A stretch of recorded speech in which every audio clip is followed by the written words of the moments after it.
Welcome back to Facing Hard Questions. We took a break over Lent, but it's good to see you all here again. And we're immediately starting out with a doozy, which is a good way to go. But in our series on the Bible, we talked about the Great Commission this morning. And I thought to get us started, I would just go ahead and read the Great Commission. And I should note that Jesus commissions the disciples in some sense or another, in at least Matthew, Luke, and John. But the one in Matthew is the one that's the most well-known. So that's the one that I'm going to read. This comes from Matthew 28, 18 through 20. And Jesus came and said to them, "All authority in heaven and on earth has been given to me. Go therefore and make disciples of all nations, baptizing them in the name of the Father and of the Son and of the Holy Spirit, and teaching them to obey everything that I've commanded you. And remember, I'm with you always to the end of the age." So this isn't a verse, as I said this morning, that's just about evangelism. Oftentimes, more evangelical Christians focus on that and don't focus as much on the teaching to them to obey everything that I have commanded you piece. But it seems to include that, right? That we are supposed to be actively spreading this good news and bringing more people into the Christian fold, at least as a community, whether that's an individual command or something to us as a community. It's a charge. And the church has done this from its beginning. It started out with Jewish Christians ministering to other Jewish Christians. And then there was this big decision, as we'll be discussing soon, to share the gospel also with the Gentiles. And then there have been movements to go even preach to what were considered barbarian nations. I'm thinking about like the Visigoths and the Vandals and these different groups. And then all the way in modern times, right? The gospel has been taken, at least loosely, to just about every place on earth. There are still pockets of communities that probably have not heard much about the gospel, but very, very few. I think that this is something that we generally consider largely good, right? I don't think any of us in here would be Christians today were it not for this evangelical impulse to go and spread the gospel. And of course, it means that millions, if not billions, of people around the world have come to know this saving faith in Christ. But there is also another side to the story as well. And that is that, unfortunately, there have been throughout history a number of different organizations, sometimes governments and businesses, sometimes more nebulous kind of forces, like we talk about white supremacy kind of acting through this or whatever, that have used evangelism, missionaries, as a way of furthering their control and domination over other people. And that has been ugly and hurtful and destructive. And that's something that we have to wrestle with, right? And so, what I was suggesting in the sermon this morning, which I don't expect you to necessarily take the same position, but I think that we need to keep the evangelical impulse, but we have to tread very carefully to not repeat the same mistakes of the past. But the question is, how do you do that? Or is that even possible? Right. And so I just want to give one example of how this has worked. There have been many of them over the course of history. But, and this particular example isn't even necessarily the worst, but it's one that I think brings some of the questions that I really want to wrestle with right to the forefront. So after the Civil War, There was a Civil War general from Indiana, actually, named Richard Henry Pratt, who was known for being especially good at negotiating with Native Americans. That was, of course, that the Native Americans had a larger presence still at that time than they do in our world, in our society today. But they'd already been largely moved into different reservations, and this person had this desire to help them, to save them. Part of that was about bringing them the gospel. That's not all of it, but truth be told, most of the people who lived in these Indian reservations at the time were not necessarily Christians. They maybe held on to the traditional beliefs of their ancestors, and people found that it was hard to convert somebody, you know, through a traveling sermon or something like that, when they'd only be getting this one kind of taste of the gospel in this one setting, but then everything else that they do is in this culture of a different religious identity. So this person started something called the Carlisle Indian Industrial School. And the motto of this school was to, quote unquote, kill the Indian, save the man. And so he felt very strongly that the best way to help Native Americans was to break them of their past culture, especially younger children who hadn't been fully molded yet, and to give them a culture that was, to immerse them in a Western culture that was more connected to Christianity. So this was a boarding school system. There was a lot of pressure for parents to put it on, to send their kids there, for Native American parents to send their kids there. And in some cases, it was even done against the will of Native American families, that they were compulsory pulled from their schools, pulled from their homes and put in these boarding schools.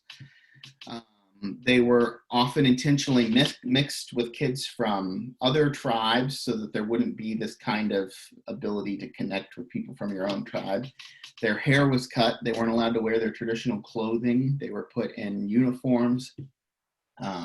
They had to only speak English. Their names, they were forced to change their names to Christian English names. And they were forced to attend church and do these other things. This has since been widely regarded as a very violent act of what some might call cultural genocide. Like, even though the attempt wasn't to kill the people necessarily, it was a very intentional attempt to kill their culture. And that's tough for us. I think most Christians today would agree. And I should just also, there are still things like this happening in parts of the world, I should note. The Uyghur Muslims are going through something very similar in China, even as we speak, but that's another story. But, this is the idea that there were people who didn't know Christ, who needed to be saved, was a significant motivating factor behind this. And I think most Christians today would say, no, that was harmful, that was wrong, we shouldn't have done that way. But to what extent is it appropriate, if any, to challenge cultural traditions and expectations? I guess I'm thinking, of course, the evangelical impulse doesn't necessarily have to be cross-cultural. But I want to frame it in cross-cultural terms now as we start to think about it, at least. If you're taking the gospel to another culture that's not your own, is it ever appropriate to say this part of your culture is wrong? What if part of their culture includes an element of violence or discrimination or patriarchy or idol worship? Um, and but what's to keep us from going too far, so to speak, and actually trying to impose our own culture or our own selves as superior when just trying to share the gospel of Jesus Christ. So anyway, I'm not sure if I even framed that question in the best possible way, but I just want to hear your thoughts. Like, how do you wrestle with this tension? Or do you even think Christians should be trying to evangelize non-believers from other cultures? So I think looking back at the last 100 years of, or 100 and more years of cross-cultural evangelism around the world, it's easy for us to look back and say, wow, you know, they implanted all kinds of ideas that were cultural and were not really the gospel. But I think it's hard. I think, you know, I can judge some of the decisions that our predecessors made, and at the same time, I can have some sympathy, because I think they were doing the best they could of what they knew in the situation they were in at the time, and they still did wrong in some ways. And my assumption is that when we are doing the best that we can in our situation, we will still also do the wrong thing at some of the time. And that's kind of the perspective that I try to hold in mind when I look back at what happened in many countries. It's different now because the gospel has been introduced to pretty much every country around the world. It is possible now for missionaries to do what Mike and Becky did, which is to go and partner with local churches and not try to start a different church that does things our way, but try to be a resource for local believers. There's a strong Bible Institute in Benin that is supported by several different denominations and is used by a number of different denominations in Benin.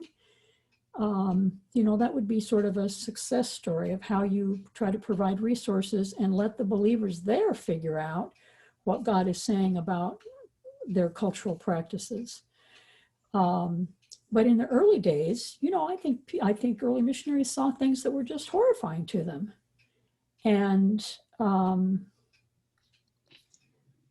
when I was in what was then Zaire as a medical student, and one of my friends said to me, you know, that missionary aviation fellowship pilot, he has a fetish on his keys.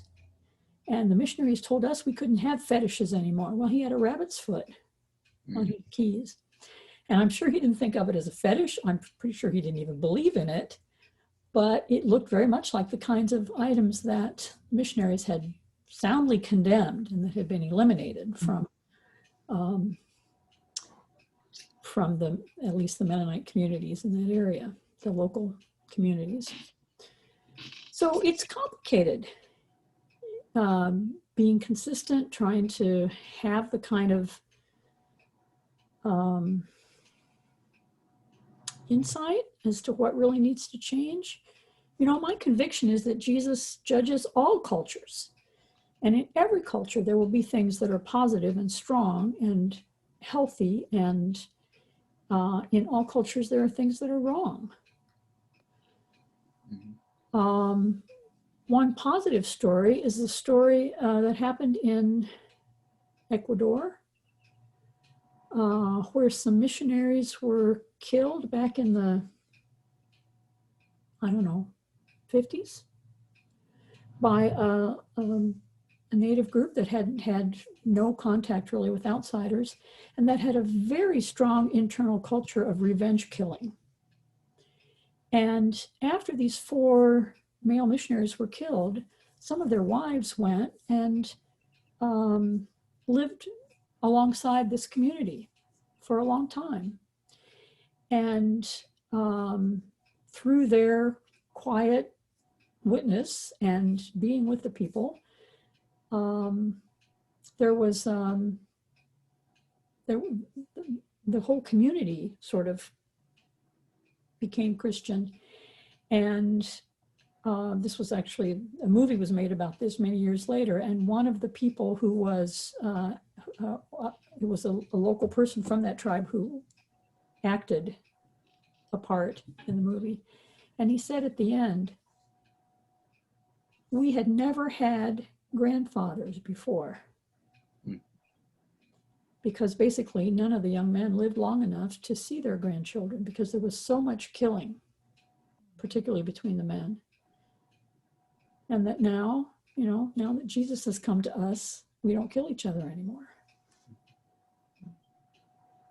So, you know, I think a good thing was done there. Yeah.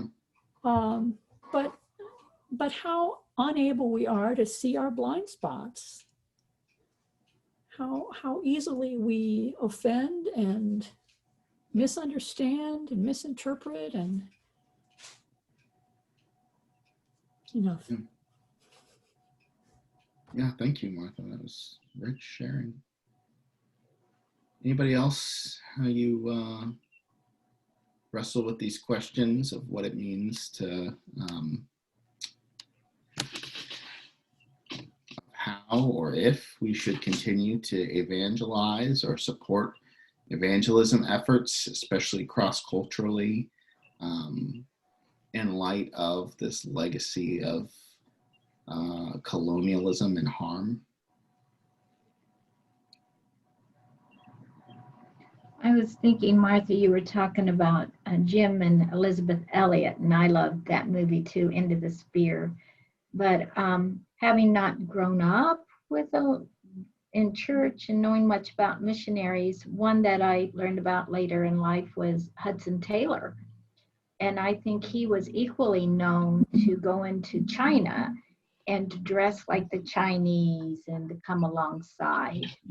So I think there are those missionaries who go in there to, I don't know if they always went in there to dominate. Ideally, their hearts weren't on that, but how do you know anybody's? There's pastors who could come in and dominate, for all I know, too, in today's age. But I know he became the example of how to come into a culture, to come alongside him. I was listening, mopping my floor on yesterday because I spilled a whole bunch of stuff on it. Moody Radio, who did a whole thing, that particular Saturday afternoon, they have the Billy Graham section of Moody, you know, or of which, no, from Wheaton, I guess, has a there's a Billy Graham thing, which is very evangelical. And they were talking a lot about the switch of what does it mean to be an evangelist. And there's one way that may have a dominating, and another one was very relational. And boy, I'm getting more and more convinced with time it's definitely relational. You know, and I don't know that gets emphasized enough. Yeah, and one thing I want to say about the dominating comment I made earlier, I'm glad you brought that up, is that I don't think that the vast majority of missionaries over the course of time have had negative intentions, but you can have good intentions and still do a lot of damage. And in fact, a lot of times, folks are unwittingly tools of empire, right? A couple of examples that come to mind, and unfortunately, I didn't do enough research. This is based on my limited knowledge of these kinds of situations, so you might have to fact check me or whatever. But I think that there was a period of time early on when Europeans, the Portuguese in particular, were just starting to travel down the African coast and meet people. And they ran into people in the Kingdom of Congo, for example. and they brought the gospel to the Kingdom of Congo, and a lot of people, including the king of that particular entity, converted. They became Christians. But then the European powers expected them, if they wanted to be recognized as a legitimate Christian state, to submit to the European order and structure of things. And there were also racialized elements in that. And so they wanted them to take on a posture of inferiority.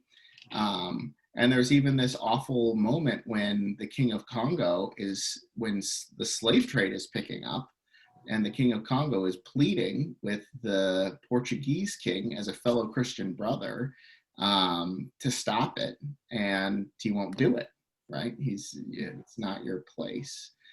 So I don't think that those missionaries who first went into Congo were at all thinking about slavery or thinking about colonialism, but they were connected to these systems. And so it furthered that. There's also kind of this idea that you can bring in,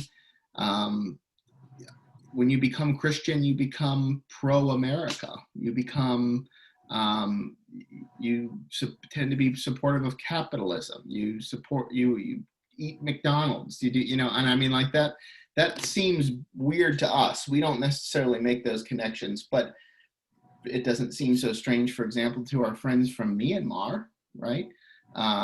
When they converted to Christianity, Christianity is closely associated with democracy. It's closely associated with the United States, capitalism, a certain way of doing business. And so they really got the whole package of the Western culture when they converted. And it's not that they've completely left their culture. They haven't. But I guess I just want to note that I don't mean to suggest that there are people with negative intentions, just that when we carry the gospel, especially when we're doing so from a position of power, which white Americans are doing, and that would have been a big difference from the minority Jewish group that first spread the gospel in the first century. Then we're not just carrying Christianity with us, whether we want to or not. There's other things that we represent and that we are representing to people when we talk to them. So the extreme of which is the Portuguese and the Spaniards converting most of Latin America at the point of a spear. Right. Yes, that's one of the most egregious examples.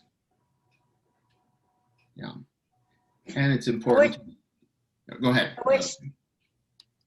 I wish the Yoders would be here, because Jeannie would be able to share some of her firsthand experiences and opinions. I've read her book, and she has long-time friendships there. Yeah, I know she's helping administer the vaccine this afternoon. But it's too bad that she wasn't able to be here either, or Brad. I would have been interested in hearing his thoughts on this too. But I'm also interested in what all of you have to say. So, I'm sorry. Anybody else want to weigh in on your thoughts on this tension, or do you think, here's maybe a more direct way of framing it. Is it still appropriate in the 21st century for Americans, or at least white Americans, to send missionaries to bring the gospel to other places? Actually, let me give you an actual story. This isn't a white American, this is an Asian American, but let me give you an actual example to make this more concrete, because this was a controversial thing that happened just a few years ago. In 2018, there was a young man named John Allen Cho who went to a group. There's an island. Okay, let me back up. In India, There are a number of different indigenous groups, but there's also some islands that are technically a part of the nation of India. But these are some of the places that have had the least contact with anybody else in the world. So I'm thinking the Andaman Islands. And in particular, there's one on the North Sentinel Island, where the people there have had virtually no contact with outsiders. And partially because anybody who's ever come close, they've made it clear that they don't want to. They throw spears at them if they, try sending something. This is a group that does not want to interact with any others.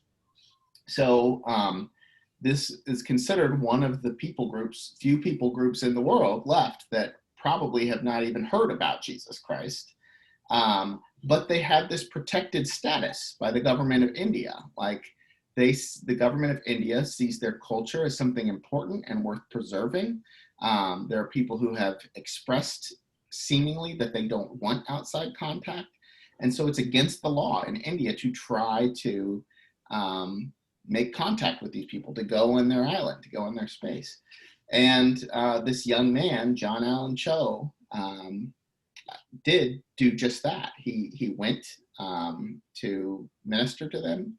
They killed him. He got killed. And then as a result of that, they had to deal with other people coming onto their island to retrieve his body, to deal with some of the aftermath of that. And there's a big divide in the Christian world about whether John Allen Cho is a modern Jim Elliot, a hero who's giving his life so that people can hear the gospel who've never heard it before, or if he's a person who just is blatantly disrespecting a culture's desire to be isolated and is intruding on their space instead of doing something good. What do you all think? Is that a noble gesture, an inappropriate gesture? If you're doing door-to-door evangelism and they shut the door in your face, do you push the door down? You're right. It seems to me that he would, if he was doing that in the US, he would respect the boundaries that people put up. And that somehow, because these people are somewhere else, it's okay to not respect their boundaries. Shake the dust off your sandals and go somewhere else. I guess you could make the argument, though, that maybe there are some men who rule the island who throw spears, who don't want you coming. But what if there's a lot of people on the inside who aren't making those decisions, who just never get the chance to even hear about it in the first place? Just to play devil's advocate, not to... The analogy of slamming the door still holds. Yeah. There might be, there might be people in the house who wish you would come in and talk to them. Well, you use the analogy, is he a Jim Elliot? The guy just didn't have a sensitive woman or wife to come in afterwards and present it gently. If that's true or not. I don't think he was married, yeah. I think there's something to be about a threat. It's back to the relationships thing. When is a person a threat? And when is a person a safe person? I mean, I even learned that early on as a therapist. Who you represent to people can be either nothing to do with you. You could have the same message, the same skill, but you may represent a threat,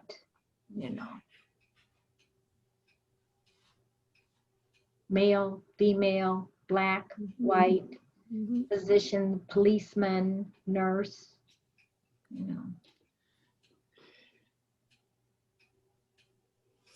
I think a harder question, Brian, is why we as a congregation have not been putting much energy and effort into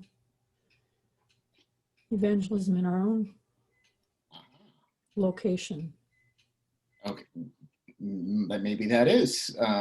Since you brought it up, do you have anything to Would you like to get started on offering any input on that? I'm happy to go in that direction. Personally have wondered whether, just like different individuals have different gifts, whether certain denominations have, or congregations have gifts in some areas and not so much in other areas. And whether, whether we maybe do better at teaching them what has been commanded and not so well at proclaiming. But that may just be a way of, Yeah, I do think of this too, in terms of, I can walk alongside someone, but, well, I guess I take that back. When I first became a Christian, I became kind of an obnoxious Christian and didn't see those closed doors. And I think put my teenager friends away from the gospel, and I hope most of them came back. But then when I got older, it was more like, well, I can walk alongside somebody, but I didn't really have the gifts to be that evangelist.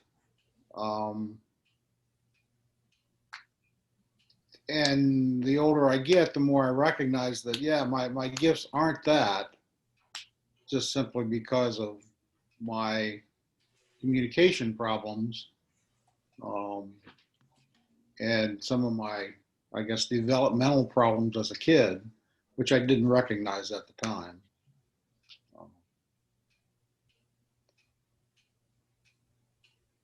So I think part of it is gift-based, at least in churches.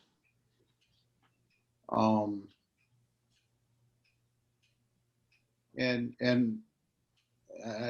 again, that might be an excuse, but all churches don't have evangelist gift there. I don't know. Appreciate you saying that, because I came from an evangelical church, the one Brian grew up in, and I've been talking to people from my old church, and one said, "Oh yeah, my mother was a Mennonite, but when she married my dad, and what they thought that they weren't evangelical enough, So I said it's been different for me to back off, but I do think some of that is personality, because me liking the Enneagram, there are aggressive personalities, there's compliant, there's withdrawing, and peacemakers is a personality type. So there's a large group of the population of peacemakers, and they are not aggressive. They hate conflict, and they would rather withdraw than do the conflict. So I do look at the more evangelical types are more aggressive. Yeah, I'm a true 9 in the Enneagram. Yes, you got it. I think the Mennonites draw them. And my husband was a 9. I don't know how many times Brian said, "Do you think Dad would like this?" Probably. I guess I'm not very comfortable with this. This seems more like a cop out. Yeah, to be frank, to me, than it does a legitimate characteristic of differences. There's a couple of reasons for that. One is that I think if we were truly thinking about it in terms of different gifts, then that would require there to be like partnership and cooperation. If we had like a relationship with a evangelical church where we said, okay, we'll support your evangelism efforts and then you send them to us to teach, maybe I could buy it then, but I don't see that happening. But I'd also say I think that evangelism is listed as one of the gifts that are given to not each person. I don't think every person is called to be an evangelist, but each body of believers. It's a part of a body of Christ. There you will have some who are encouragers, some who are prophets, some who are evangelists, you know. And the suggestion that I would like to see people who are able to have both the boldness of Christ and the peace of Christ at the same time, and not suggest that these two things can't play together, if you will. So maybe that's too harsh, but I feel like there's something else that makes it that going on besides just personality. Although I won't deny that there's something to be said about the Mennonite church has inherited a certain kind of personality through its history that makes it more uncomfortable for us to evangelize than it does even for some other groups. Well, the early Anabaptist leaders were very outspoken, Yeah. And they got killed. And so you sort of survival of the fittest was the ones who survived were the quieter ones. Yeah. But you know, it's been decades since anybody in the United States got persecuted for speaking up about Jesus. I shouldn't say that. Right. Still happens, but I mean, I think you're right. Only in the sense of, you know, we can say, okay, we're sending our money to Ethiopia where they have a rapidly growing church and a strong evangelism. But I think you're also right. I'm looking for excuses.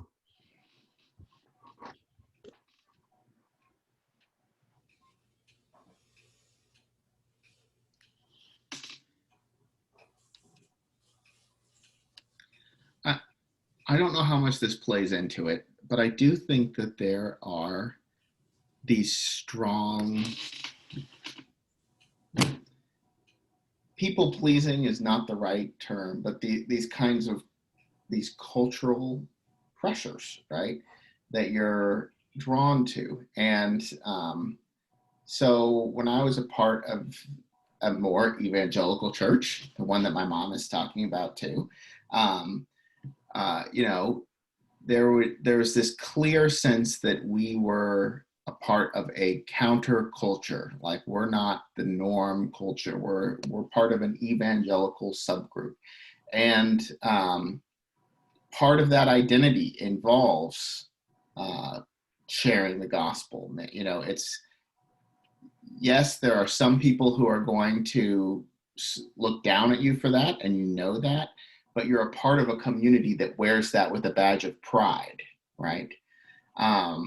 I think that we are on kind of the opposite side of that we are a part of a community that tends to be more aware of the damage that's done, and we don't necessarily want to be associated with that, right? We don't want to be associated with with the people who have gone forth and proclaimed the gospel and ignored what we think are important elements of culture or whatever. I don't know. And I just think that that's a factor that makes it. There's not the same sense of robust pride in being a counterculture. I mean, Mennonites maybe in being like pacifists. There's that. But not in this area. Does that make sense? Does that resonate with anyone, or is that maybe I'm just thinking out loud here? I think you're right about that. In fact, I think if you listen to us, that we would generally tend to speak negatively toward evangelicalism. Yeah. And part of that is because of in the United States at least, the association of evangelicalism with nationalism, which is really hard for us to accept. But I think that as a congregation that we are pretty anti-evangelical, defining evangelical as North American evangelicalism as a church or as a denominational characteristic. Yeah. Remind me, wasn't some evangelical in your roots before coming into the Mennonite church? You talking to me? Yes. What group? I don't know what you mean. Well, I was thinking in your Christian faith, Oh, what background? It wasn't Mennonite. I know that was true of Rose, but not of you. right. Yeah, no, I came to faith. I grew up in the Methodist church, but really came to personal faith through the ministry of a fundamentalist, evangelical, non-denominational congregation. Yeah. And had a life-changing event that resulted in new excitement for everything and fervent evangelicalism to the expense of friendships and relationships and Yeah. everything. Yeah, so that is in my history for sure. Yeah. Mhm. And I wonder if it's further, this is something that I'm probably the least qualified to say as the youngest person in this group, but my sense is that that hasn't been as clear a divide until recent decades. Like, although it's true that there have always been more evangelical churches and mainstream churches, and Mennonites maybe would have seen themselves as differently, evangelical was not a bad word in some communities, in most Mennonite communities 20 years ago, in the same way that now it represents a really polarized position, and you either are that or you're not. I'm just gleaning this from things that I've read. I mean, I even remember reading some Mennonite books that are around, that are just a few decades old, that are saying, well, what's really the big difference between you know, a Mennonite church and a Free Methodist church even, you know? But now I think we would make that feels more different than it does. Is that true? Is that an accurate thing to say? Martha?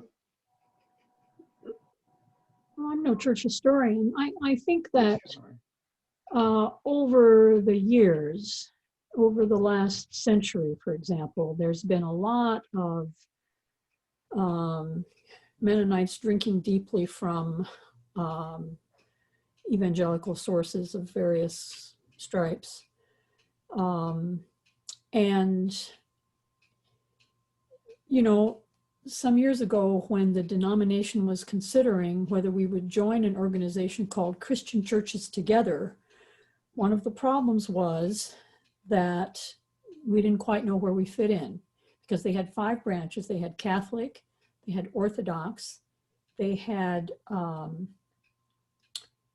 historical Protestant churches, I mean, sort of like Reformation churches, they had evangelical churches, and they had African-American churches. Those were their 5 segments.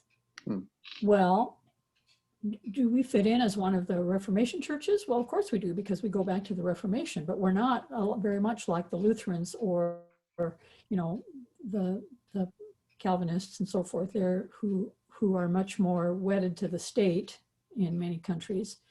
And we sort of fit in the evangelical, but not quite, really.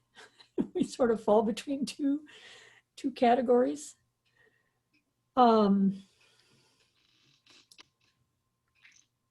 So I think the other thing is that I think over the centuries, different branches of Mennonites have drunk from different wells. And so we, for example, use materials that come from Roman Catholic leaders. We talk about people like Henry Nouwen or Richard Rohr, you know, that we see as wise people we can learn from. There would be other Mennonites who would not be at all comfortable with that. Catholics aren't really quite fully Christian somehow. So yeah, I think we've swum in the same waters as churches that are considered evangelicals. We're not really quite there. However, I would want to make a distinction between what are considered evangelical churches and evangelism. because, as Bob said, I think we have wanted to shy away from being associated with Christian white nationalism. That has become clearer and clearer over the last few years. And yet, that doesn't mean we shouldn't be talking about Jesus with people who aren't already following Jesus. Yeah, Well, I think, go ahead, well, Arlene. I think we don't want to be fundamentalists, or at least I don't. And I kind of think some people equate evangelicals with fundamentalists. Am I wrong there? I think that's a widespread feeling. I mean, I appreciate you saying that. And yeah, I mean, there are definitely people who would distinguish evangelicalism is different from fundamentalism. But the truth is that since the early 1900s, there have been these kind of poles of more conservative and more progressive Christians, and they've used different labels. And in the earlier times, fundamentalist was the label that that was on the conservative side, and that has mostly become a bad word. There's still some people who hold on to it, but it's mostly become a bad word in society as a whole. We talk about any kind of religious fundamentalists as being dangerous now.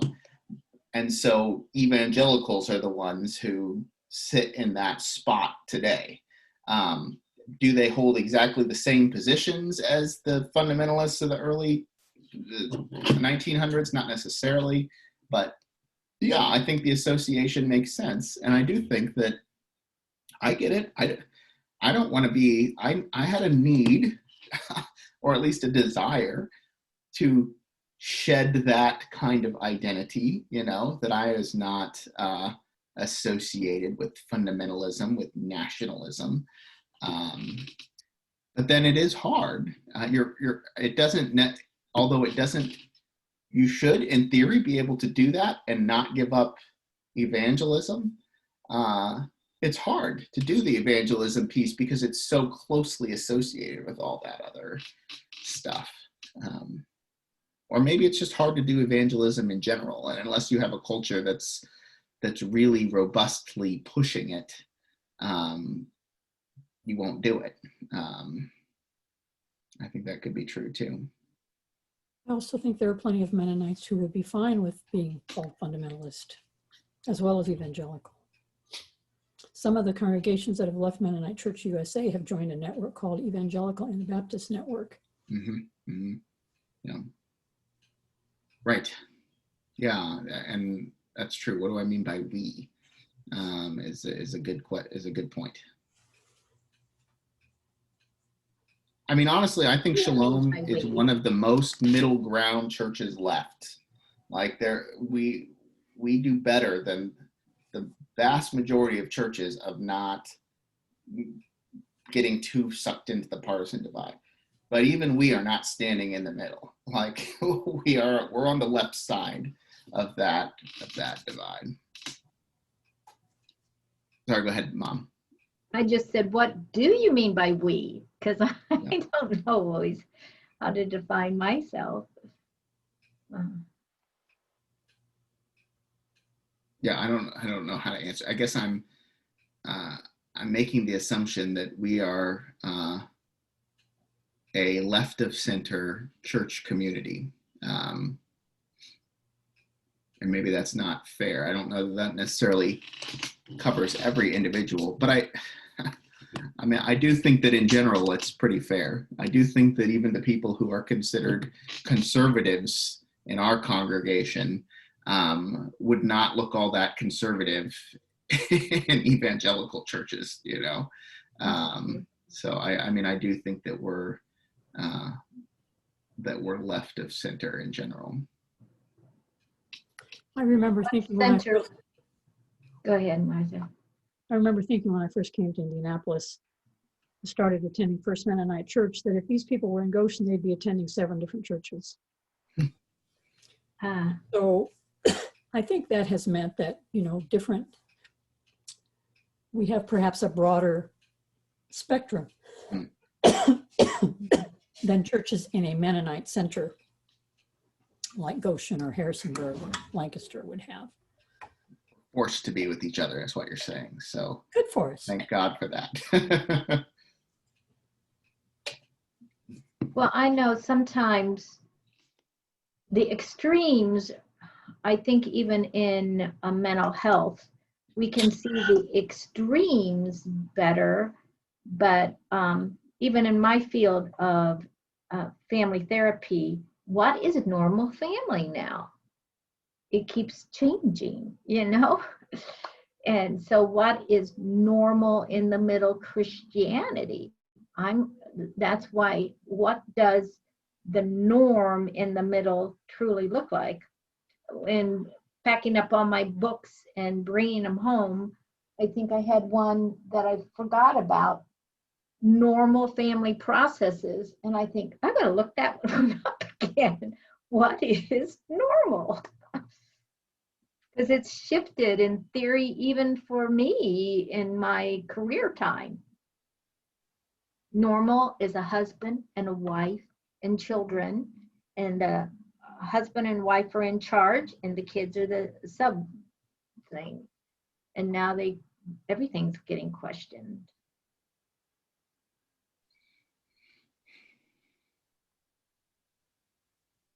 The part of evangelicalism that I thought we might be moving toward, maybe we would have with more time. So we talked about what are the cultural aspects that are easy or hard for us to incorporate into a new church. The other question is, if we are sharing Christ with a person of another faith, then what's the dogma that is kind of undebatable, I guess, or can you have 2 or 3 gods and one of them be Jesus? And how much do you have to stick to a gun that you've grown up understanding? I think that's a challenging one as well. Yeah, I appreciate that. That is another piece of. You were raising that, and I was trying to look it up, whether I can find it quickly now. In scripture, it didn't say that. I think it was Acts 15 about the Council at Jerusalem. It was a cultural thing. What are the things that you don't minimize, and now I have to go by memory, which is getting worse with time. Since I can't pull it up just like that and read it, that I know it was food given to idols, but it didn't say no idol worship, which is weird. But there's a sense about God being one and not having idols, and sexual immorality was one. But so was certain foods. I tend to like my beef rare, and to this day I don't see it as a sin. I was about to call you out on the red meat if you didn't say that. So glad we put that confession in there at the end. Brian, were you planning a session on interfaith conversation? Because yeah, I don't know if that's in the works, but it needs to be. I think there's more hard questions than we might be able to answer in one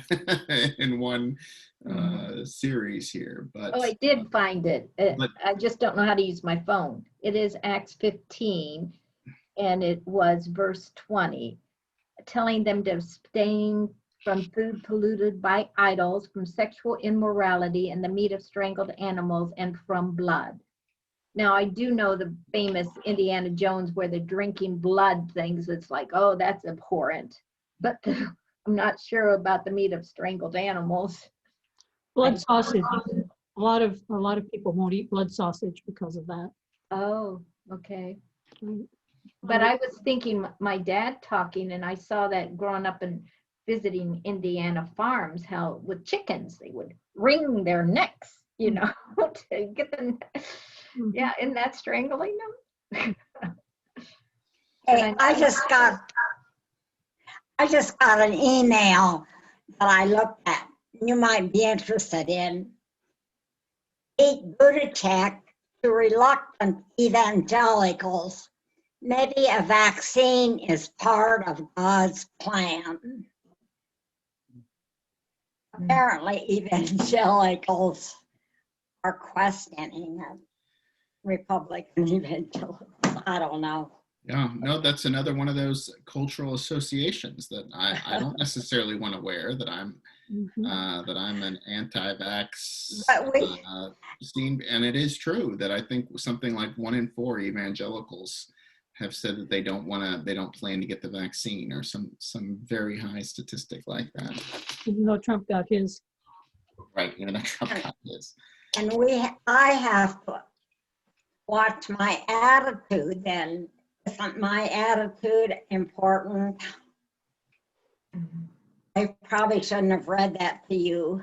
No, I mean, you're right. But at the same time, I do think that evangelicals are at least evangelizing better than we are. They're trying, and anyway, I'd hope that we can have some more conversations about this with the broader community soon. It is 3:00 now, so I'm probably going to have to wrap it up. But does anybody want to have the last word on evangelicalism and colonialism? I would sure love it if there was a last word and we could just close this chapter. But I agree with Bob. I still have my heart and some positive things that came out of that, of defining me as a strong Christian with strong values. But I don't want to be connected with the Trump evangelicalism. So I have no final word. Just focus on Jesus. Okay, amen. All right. Well, thank you all for taking the time.